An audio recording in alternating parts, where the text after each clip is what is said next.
Hi everyone, what's up guys? Welcome to JKSSB online tutorial. मैं हूं सतीश और supervisor की डेट जैसे आप सभी को पता है आ चुकी है और इस वीडियो में मैं बहुत सारी बातें आपके साथ करने वाला हूं।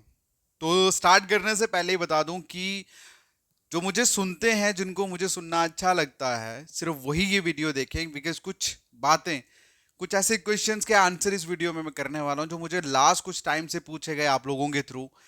और बहुत सारे लोग डिमोटिवेटेड है, बहुत सारे लोग फ्रस्ट्रेटेड हैं, बहुत सारों को पता नहीं लग रहा है क्या करना है, कैसे करना है। कुछ लोगों ने बहुत अच्छे से पढ़ा है, उनको समझ नहीं आ रहा कि अब किया क्या जाए। बहुत सारे सवाल मुझे पूछे, उन सभी सवालों के आंसर इस वीडियो में देने वाला हूं। मैंने क्यों ऐसा बोला कि वही लोग इस वीडियो को देखें जो मुझे सुनना चाहते हैं, जिनको मुझे सुनना अच्छा लगता है। क्योंकि जो सुनना चाहते हैं और जिन्हें सुनना अच्छा लगता है ना, वो दिल से बात को सुनते हैं, बाकी जज करते हैं। सो आप लोग जितने भी कैंडिडेट हैं, इस वीडियो को ध्यान से अंत तक जरूर देखना, क्योंकि ये वीडियो आप लोगों के लिए लास्ट टाइम, अब ये जो क्रूशियल पीरियड है, क्योंकि आपका एग्जाम जो है वो 23 जून को होने वाला है। जैसे कि नोटिफिकेशन, अभी नोटिस जो है वो जेकेएसएसबी की ऑफिशियल वेबसाइट पे अनाउंस हो चुका है, अपडेट हो चुका है, ठीक है। तो अभी जो पीरियड है, मतलब अभी जो हमारे पास 1 वीक है अप्रॉक्स, उस 1 वीक में हमें क्या करना है, किस तरह से हम अपने आप को काम रखें, वो सारी की सारी बातें इसमें बताने वाला हूं। तो चलिए फिर स्टार्ट करते हैं। सबसे पहले आप सबको एक चीज मैं बोलना चाहता हूं कि फीमेल सुपरवाइजर जो कोर्स हमने स्टार्ट करा और मेरी जो आप लोगों के साथ जर्नी रही, ये मतलब मेरी लाइफ की सबसे बेस्ट जर्नी है, ठीक है। सबसे बेस्ट जर्नी रही है, इतनी बेस्ट कि मैं एक्सप्लेन नहीं कर सकता। और मैं पिछले 5-6 साल से पढ़ा रहा हूँ, बहुत सारे कोर्सेज हमने लॉन्च करे, लेकिन ये सुपरवाइजर मेरे लिए बहुत ज़्यादा मेमोरेबल था। एंड मतलब है अभी, आई डोंट नो कि आपके लिए कैसा रहा, लेकिन मेरे लिए बहुत खूबसूरत जर्नी थी आप लोगों के साथ। थैंक यू सो मच इतना मुझ पर भरोसा करने के लिए, इतना प्यार देने के लिए। और ये कुछ स्टार्टिंग सी मेरे इमोशंस हैं जो मैं आप लोगों के साथ शेयर कर रहा हूँ। तो अब हम बात करते हैं मेन मुद्दों की, ठीक है। ये जो नोटिस आप देख रहे हो, ये अभी रिसेंट जेकेएसएसबी की ऑफिशियल वेबसाइट पे अपलोड हुआ है, और जिसमें लिखा हुआ है कि ओएमआर बेस्ड जो एग्जाम है सुपरवाइजर पोस्ट के लिए, वो 23 को हेल्ड किया जाएगा, कंडक्ट होगा, ठीक है। और इसमें जो एडमिट कार्ड का जो इन्होंने बोला है, एडमिट कार्ड के लिए इन्होंने लिंक जो है वो अपडेट कर दिया। अब लिंक वो ब्रोकन है, किसी का हो रहा है, किसी का नहीं हो रहा, ठीक है। बट डोंट वरी, पैनिक होने की जरूरत नहीं है। आप इसे कल भी डाउनलोड कर सकते हो, डे आफ्टर टुमारो भी कर सकते हो। जब तक आपका एग्जाम नहीं होता तब तक ये ओपन रहेगा, आप कभी भी इसको कर सकते हो, ठीक है। सो टेंशन मत लो, पैनिक मत करो, ठीक है। चलिए अब हम बात करते हैं कि एग्जाम डेट भी अनाउंस हो चुकी है। अच्छा, जिन लोगों का एक सवाल था कि पोस्टपोन होगा या नहीं होगा, तो पोस्टपोन के रिलेटेड अभी हम कुछ बोल नहीं सकते, क्योंकि अभी 1 वीक है। तो ऐसे समझो कि पोस्टपोन नहीं होगा अकॉर्डिंगली। और आप लोग जितने भी तैयारी कर रहे हो, आप अच्छे से तैयारी करो, क्लियर। अब हम बात करते हैं कुछ ऐसे इंपॉर्टेंट चीजों की जो आप लोगों के लिए जानना बहुत इंपॉर्टेंट है, क्लियर। देखो, सबसे पहले हम बात करते हैं, आप सभी को पता है हमारे पास 1 वीक है, क्लियर। और 1 वीक में हमें क्या करना चाहिए कि हमारा जो एग्जाम है वो क्रैक हो जाए, ठीक है। तो सबसे पहली अगर हम बात करें, जब हम सोचते हैं किसी भी एग्जाम के लिए कि मुझे एग्जाम को क्रैक करना है, तो एग्जाम में जो सिलेक्शंस होती है, भाई ये जो सिलेक्शन है ना, ये सिर्फ और सिर्फ आपके स्टडी पे नहीं टिकी हुआ। ध्यान से सुनो, जो चीजें आपने पढ़ी हैं, सिर्फ पढ़ी हुई चीजें डिसाइड नहीं करती कि आपका सिलेक्शन होगा या नहीं होगा। क्योंकि आपने जो पढ़ा है, ऑब्वियस सी बात है, लाखों प्लस बच्चा है, 1.4 लाख स्टूडेंट्स ने फॉर्म फिल करा है, मतलब 1,40,000 बच्चों ने ये फॉर्म फिल करा है सुपरवाइजर का, ठीक है। और हाँ, फॉर्म इतने फिल हुए हैं, लेकिन कायदे का जो कंपटीशन होगा वो मतलब टोटल 10% ही होता है, टोटल खींच के, ठीक है। मतलब आपका जो मेन कंपटीशन है वो अप्रॉक्स 10,000 लोगों के साथ ही होगा, ठीक है। और 10,000 लोगों ने, जाहिर सी बात है, कहीं ने किसी से पढ़ा, किसी ने कहीं से पढ़ा, और डिफरेंट डिफरेंट बहुत सारे ऐसे ऐसे डिफरेंट डिफरेंट, मतलब एक बच्चे नहीं, कम से कम 4 से 5 सोर्सेज से पढ़ा होगा, क्लियर है। तो यहां से डायरेक्ट एक चीज क्लियर होती है कि आपका जो स्टडी है, मतलब स्टडी मटेरियल जो है वो डाइवर्स है, ठीक है। तो सिर्फ स्टडी जो आपने करी है, सिर्फ उस बेसिस पे सिलेक्शन नहीं होता। सिलेक्शन जो आपने पढ़ा है, उस पढ़ी हुई चीजों को रिवाइज करना, ठीक है, बहुत मैटर करता है, बहुत मैटर करता है। आप लोगों ने जितने मर्जी अच्छे नोट्स बनाए, अगर आपने उसका रिवीजन नहीं करा तो यकीन मानो सिलेक्शन के चांसेस 50% कम हो जाते हैं, 50% कम हो जाते हैं। ठीक है, अब रिवीजन के बाद जो मेन चीज आती है वो आती है आपका माइंडसेट। क्या आता है? आप लोगों का माइंडसेट। देखो कई बार क्या होता है कि हमें सपोज किसी जगह पे पहुंच रहा है, हमें जल्दबाजी में कहीं जाना है, तो जल्दबाजी में क्या होता है, इंसान का माइंड जो है वो बिल्कुल बिल्कुल वो कहते हैं ना कि एक किस्म का बंद सा हो जाता है। मतलब आप लोगों ने खुद देखा होगा, सपोज हमें जल्दबाजी में कहीं निकलना है तो हमारी चाबी खो जाती है, और ऐसी खोती है कि हमारे सामने भी पड़ी होगी तो भी हमें पता नहीं लगेगा, हम पूरे का पूरा घर छान मारेंगे, चाबी अपने टाइम पे मिलेगी, वो जब मिलेगी उठाएंगे निकल पड़ेंगे। यही होता है 90% केसेस में, यही होता है। ये मैं एग्जाम्पल के तौर पे क्यों बता रहा हूं, क्योंकि जब आपका माइंड सिर्फ और सिर्फ गोल पे फोकस कर रहा है, प्रोसेस पे नहीं फोकस कर रहा, तो जाहिर सी बात है आप डाइवर्ट हो जाते हो, रास्ता भटक जाते हो, और जब रास्ता भटक जाते हो तो ऑब्वियस सी बात है टाइम का नुकसान हमारा ही होता है। ठीक है, तो इसीलिए आप लोगों का माइंडसेट जो है ना वो बहुत मैटर करता है। अब सुनो, आप लोगों का माइंडसेट अभी इस पर्टिकुलर टाइम पे क्या चल रहा है। देखो, लास्ट जब से पता लगा है 23 जून को कि एग्जाम होगा ही होगा, जब से बच्चों को पता लगा है, उस टाइम से बच्चों ने क्या करा, पैनिक करना शुरू कर दिया। ठीक है, मतलब अप्रोक्स 1 मंथ या ऐसे लगा लो 2-3 वीक से ही, 2 वीक से ही बच्चा कर क्या रहा है, बच्चा अपने माइंड को किस चीज की प्रैक्टिस करवा रहा है, प्रैक्टिस करवा रहा है अपने माइंड को स्ट्रेस की, प्रैक्टिस करवा रहा है अपने माइंड को एंजाइटी की, और प्रैक्टिस करवा रहा है अपने टाइम की कि हमारे पास जो टाइम है वो बहुत कम है। इन सब चीजों की प्रैक्टिस हो रही है आप लोगों के माइंड की, पता है आपको। बहुत 100 में से 90% लोग जो हैं वो इस टाइम पे सिर्फ और सिर्फ स्ट्रेस, एंजाइटी और टाइम प्रॉब्लम की बातें कर रहे हैं, और यही चीज बार बार उनके माइंड में रिकॉल हो रही है। तो मुझे एक चीज बताओ, जब आपके पास 1 मंथ है, आपको 1 मंथ जो है वो भी आपको लेस लग रहा है, कम लग रहा है, तो मुझे एक चीज बताओ, कि आपको लगता है कि आपका माइंड जो है वो एग्जाम सेंटर में उन 2 घंटे में अच्छे से कूल होके आपका एग्जाम जो है वो अच्छे से करवाएगा? क्या आपको लगता है? आप डायरेक्टली इनडायरेक्टली थोड़ा सा बैठ के सोचो कि आप लोग कर क्या रहे हो। आप लोग अपने माइंड को, अपनी पूरी की पूरी प्रिपरेशन की धज्जियां उड़ा रहे हो सिर्फ और सिर्फ इस प्रेशर, टेंशन, एंजाइटी की वजह से। क्यों ले रहे हो? कि हमें सिलेक्शन लेनी है। ठीक है, सिर्फ सिलेक्शन पे फोकस करोगे ना तो सिर्फ स्ट्रेस पैदा होगा। मैंने आपको डे 1 से एक चीज बोली थी कि फॉलो द प्रोसेस। क्या बोला था? Follow the process. अब कौन सा प्रोसेस? सिलेक्शन का प्रोसेस, जिसमें मैंने आपको एक चीज बताई थी कि सिलेक्शन का प्रोसेस क्या होता है। सिंपल, आपने जो भी टॉपिक उठाया, उस टॉपिक के आप लोगों ने जो भी नोट्स बनाए हैं उसको रिवाइज करना, और उसके रिगार्डिंग एमसीक्यूज लगाना, देन उसके बाद मॉक्स लगाना। ये एक प्रोसेस है, ये एक प्रोसेस है, बट यकीन मानो मैक्सिमम बच्चे टॉपिक करते हैं, उसमें आधे लोग हैंड रिटन नोट्स बनाते हैं, आधे पीडीएफ पढ़ रहे हैं, उसमें से आधे लोग, अब इसमें सपोज करो 100 बच्चों ने फॉर्म फिल करे हैं, उनमें से 50 बच्चे जो हैं वो उन्होंने अपने हैंड रिटन नोट्स बनाए, 50% लोग जो हैं वो पीडीएफ से पढ़ रहे हैं। अब इस 50% में भी 50%, ठीक है, जो बच्चे होंगे, मतलब टोटल 25 पे आ गया, जो लोग रिवीजन करेंगे, और इसके भी 50%, ठीक है, मतलब 12 पॉइंट समथिंग परसेंट जो बच्चे हैं वो मॉक लगाएंगे, और इसके भी आधे परसेंट जो बच्चे हैं वो एमसीक्यूज प्रैक्टिस करेंगे। खुद देखो आपकी हालत। क्या आप लोग इस प्रोसेस को फॉलो कर रहे हैं? क्या आपने जो भी चीजें पढ़ी हैं, क्या आप उसको अच्छे से रिवीजन कर रहे हो? क्या उसके एमसीक्यूज लगा रहे हो? क्या उसके मॉक लगा रहे हो? मैटर नहीं करता आपने कहां से पढ़ा, मैटर नहीं करता आपने कहां से पढ़ा है। ठीक है, बहुत सारे लोग तो मुझे ये भी बोल रहे हैं कि सर वो उस कोचिंग के बच्चे जो है ना वो बहुत स्कोर कर रहे हैं। ओ भाई साहब, उस कोचिंग वालों ने जो भी पढ़ाया है ना उसी के रिलेटेड वो एमसीक्यूज उन बच्चों को दे रहे हैं, और बच्चों को पहले ही वो एमसीक्यूज आते हैं, इसलिए उनका ज्यादा मार्क्स आ रहे हैं। सिंपल सी बात है, और सभी लोग ऐसे ही करते हैं। ठीक है, इसलिए उनको लगता है, और जब जब वही बच्चे कहीं और टेस्ट देते हैं ना, उन्हीं के मार्क्स जो है 50% डाउन हो जाते हैं। तो इस चीज पे मत जाओ कि उसके बच्चे क्या कर रहे हैं, वहां के बच्चे क्या कर रहे हैं, इतना ये ऐसा कुछ नहीं है, क्योंकि जब पेपर एक्चुअल में आएगा ना तो पता लगेगा कि क्या है क्या नहीं। मॉक टेस्ट जो बच्चे लगाते हैं, जो मैं आपको बोलता हूँ, मॉक टेस्ट लगाने का मेन जो फायदा होता है वो ये कि आप लोग उस प्रेशर, उस टाइम को यूज कर, आप उस टाइम को मतलब किस तरह से हैंडल करना वो सीखते हैं। समझ आ रही है क्या बोल रहा हूँ?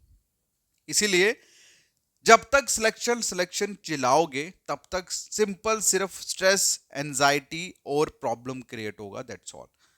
आपके पास 1 वीक है, इस 1 वीक में आपको करना क्या है? 1 वीक बहुत होता है अगर आपने अच्छे से पढ़े हैं, नोट्स बनाए हैं। 1 वीक बहुत होता है रिवीजन के लिए। एक दिन में आप हर एक टॉपिक के एक एक टॉपिक जो है हर एक सब्जेक्ट का आराम से कर सकते हो, बड़ी बात नहीं है। हर पूरे के पूरे अगर हम बात करें पूरे के पूरे स्पेशलाइजेशन की, तो सिर्फ और सिर्फ सुपरवाइजर में स्पेशलाइजेशन टॉपिक ही पढ़ा, सॉरी सब्जेक्ट ही पढ़ा, बाकी जितने भी हैं उनमें 10-10 टॉपिक्स हैं टोटल। ठीक है, एक दिन में 10-10 टॉपिक नहीं है, 7-7 8-8 टॉपिक है। अगर आप एक दिन में 2-2 टॉपिक भी लगाते, क्योंकि वो ऑलरेडी आपने पढ़ा हुआ है, बस नजर ही मारनी है। अगर आप मारो तो भी आप 2 बार रिवाइज कर सकते हो। क्या आप वो कर रहे हो?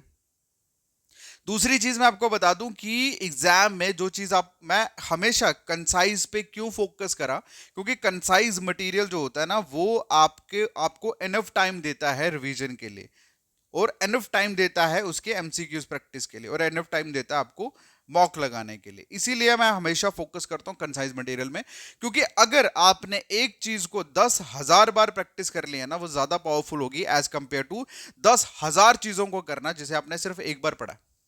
10,000 चीजों को एक बार पढ़ोगे ना तो कोई फायदा नहीं होने वाला। एक चीज को 10,000 बार पढ़ लोगे ना, मैं कहता हूं बहुत सारी चीजें जो हैं वो आपकी ऐसे निकल जाएंगी थ्रू एलिमिनेशन मेथड। समझ आ रही है?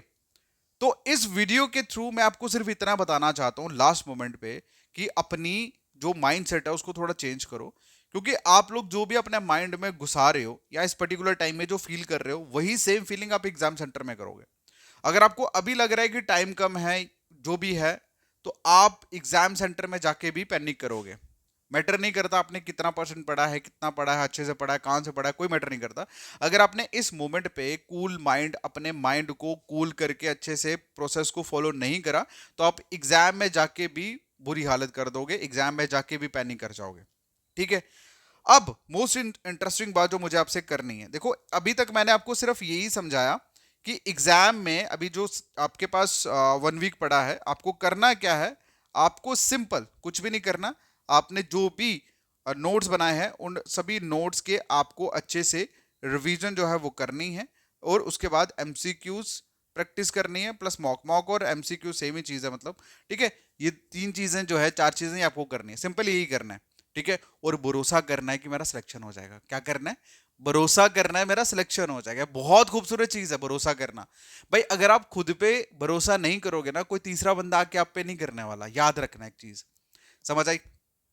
खुद पे भरोसा करना, खुद पे फील करना कि हो जाएगा, मेरा हो चुका है, ये बहुत बड़ी चीज है। कोई नहीं बताता भाई, मेरी जिंदगी की सबसे बड़ी सक्सेसफुल, अगर अगर सक्सेस है आज, अगर मैं आज सक्सेसफुल हूं तो इसी चीज की वजह से हूं कि मैंने मान लिया कि मेरा हो गया। मैंने मान लिया और आज हो चुका है। यकीन मानो। आप लोग यकीन ही नहीं मानते, खुद पे यकीन ही नहीं करते, कहां होगा कुछ। समझ आई? तो ये एक प्रोसेस है जो आपको फॉलो करना है, एंड बिलीव मी, उसके साथ प्रोसेस को जैसे फॉलो कर रहे हैं, आपको यकीन करना खुद पे, और चीजें आराम से हो जाएंगी। समझ आई? पैनिक नहीं करना आपको।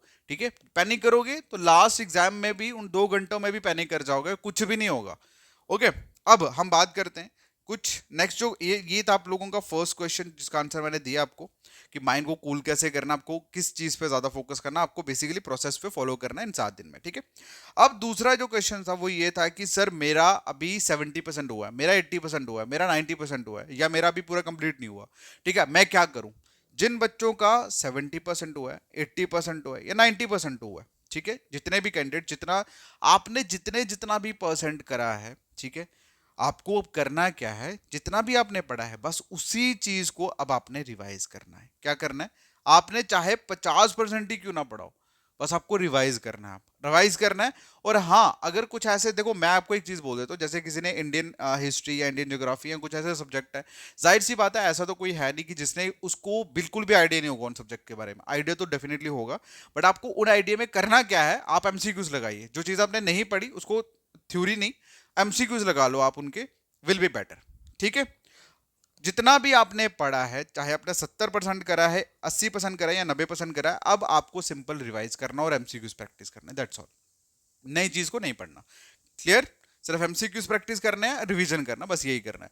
एक मजे की बात बताऊं मैं आपको, एक मजे की बात बताता हूं, कि अगर कोई इंसान आपको ये बोल रहा है ना कि मेरा 100% कंप्लीट है, मेरा 90% कंप्लीट है, तो यकीन मानो वो सिर्फ बोल ही रहा है, एक्चुअल में नहीं है वो। पता है क्यों? क्योंकि एग्जाम चाहे लाइफ में किसी भी चीज का हो, परफेक्शन और 100% जो है ना वो एग्जिस्ट ही नहीं करता। 100% और परफेक्शन जैसी चीजें जो है ना वो एग्जिस्ट ही नहीं करती लाइफ में किसी भी कोने पे। इसीलिए आप लोगों का जो सिलेक्शन है ना वो जितना पढ़ा है ना उसी के बेसिस पे होगा। अगर आपने ये सोच लिया कि मैंने 70% पढ़ा है भाई, लोगों ने पूरा 100% पढ़ा, मेरा कहाँ होगा, तो आप गलत हो। हर एक बच्चे का सिर्फ 70, 80 और 90 के बीच में ही प्रिपरेशन होता है, इसी के बीच में प्रिपरेशन होता है, यकीन मानो। ठीक है, तो आप कहीं भी फॉल करते हो तो आप खुद पे इतना भरोसा रखो कि मैं अच्छे से रिवीजन करूंगा, एग्जाम कर लूंगा। ठीक है, तो आपको टेंशन लेने की जरूरत नहीं है कि मेरा भी 70% ही हुआ है और बाकियों का 100% हुआ है। ऐसा कुछ भी नहीं है, सबका 70% है, सबका 80% है, सबका 90% है, पूरा किसी का भी नहीं हुआ, सभी बीच में लटके हुए हैं। बट दिक्कत यह है कि हम हमेशा खुद को बोलते हैं कि हम कम हैं और दूसरों को बोलते हैं वो ज्यादा है, जिसकी वजह से हम हमेशा हार मान जाते हैं, छोड़ देते हैं और नेक्स्ट के लिए प्रिपेयर करना शुरू करते हैं। ऐसा मत करना, ठीक है। तो ये दो सवाल जो थे जिनके मैक्सिमम क्वेरीज मुझे आई और मैंने उनके आंसर आज इस वीडियो में दिए। मुझे उम्मीद है कि बहुत सारे बच्चे जो हैं वो मस्त रहेंगे, कूल रहेंगे इस वीडियो को देखने के बाद। देखो, कहानी सारी होती है यकीन करने की। क्या? यकीन करने की। जैसे कुछ लोगों ने सिर्फ पत्थरों को पूज के भगवान को पा लिया, और कुछ लोग ऐसे थे जिन्होंने संस्कृत के श्लोक, बड़े बड़े महायज्ञ करके भी ऊपर वाले को देख नहीं पाए। तो यहां पे क्या चीज मैटर करती है? यहां पे मैटर करती है भरोसा, कि इस पत्थर की पूजा करने वाले इंसान ने भरोसा करा कि भाई इस पत्थर में भगवान है, भगवान को आना पड़ा। समझ गए? और जिन लोगों के पास, जिनको लगा कि भगवान जो है वो श्लोक से, मंत्रों से या यज्ञ करने से जल्दी आते हैं, प्रसन्न होते हैं, भाई उनको नहीं मिला, वो सिर्फ चलते चले गए। इसीलिए मैं हमेशा बोलता हूं कि सक्सेस का कोई क्लियर कट वे नहीं है, क्लियर कट रास्ता नहीं है। ये एक तपस्या है जो आपको करनी है। और तपस्या कैसे करनी है? जो आपने पढ़ा है, आपने जितना भी पढ़ा, आपने जहां से भी पढ़ा है, बस उस पे उसको भरोसा करना, उस पर भरोसा करना, खुद पे भरोसा करना, ऊपर वाले पे भरोसा करना, और सिर्फ वो जो पढ़ना, रिवीजन करना और प्रैक्टिस करना, जो एक प्रोसेस मैंने ऊपर बताया आपको, बस इसको फॉलो करना है। सिलेक्शन का यही एक सीक्रेट है और कुछ भी नहीं है, सिर्फ यही है। बट प्रॉब्लम पता है क्या है? ये सीक्रेट जो है ना, ये कोई फॉलो नहीं करता। हर किसी को शॉर्टकट चाहिए, हर किसी को सक्सेसफुल मंत्रा चाहिए, हर किसी को सक्सेसफुल फॉर्मूला चाहिए, जो एग्जिस्ट ही नहीं करता कहीं पे। और इसी चीज को जानने के लिए लोग अपने सालों के सालों बर्बाद कर देते हैं। ठीक है, समझ आया मैं क्या बोलना चाहता हूं? तो इसीलिए अगर सिलेक्शन चाहिए ना, तो जो भी है भरोसा करिए उस पे, उस कंटेंट पे, खुद पे, और जितना भी पढ़ा बस उसको रिवाइज और प्रैक्टिस करो एमसीक्यूज के साथ, आपका हो जाएगा। मुझे पता नहीं क्यों, मैं जितना खुद पे यकीन करता हूं उतना आप लोगों पे यकीन करता हूं। यकीन करने वाली जो कला है ना, ये जो मतलब ये क्वालिटी है ना, ये सबके अंदर नहीं होती। जब आप यकीन करते हो ना खुद पे, जब आप बिलीव करते हो ना, तो आप एग्जाम के उन 2 घंटों को भी आपको बहुत लंबा टाइम दिखेगा।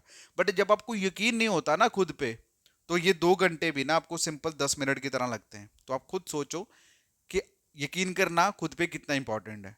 आपने कहां से पढ़ा मैटर नहीं करता, सिर्फ एंड मोमेंट पे आपने इस प्रोसेस को फॉलो करना है। आराम से रिवीजन करो, प्रैक्टिस करो, और उसके बाद खुद पे यकीन करो, यकीन मानो, सिलेक्शन आराम से होगा। ठीक है, आपने बहुत अच्छा पढ़ा है। हमारे सुपरवाइजर बैच में जितने लोग हैं ना, मैं यकीन के साथ कह सकता हूं यहां पर मैक्सिमम सिलेक्शन होंगी, मैक्सिमम इस कंटेंट को पढ़ के सिलेक्शन होंगी, मैं पहले बता दूं।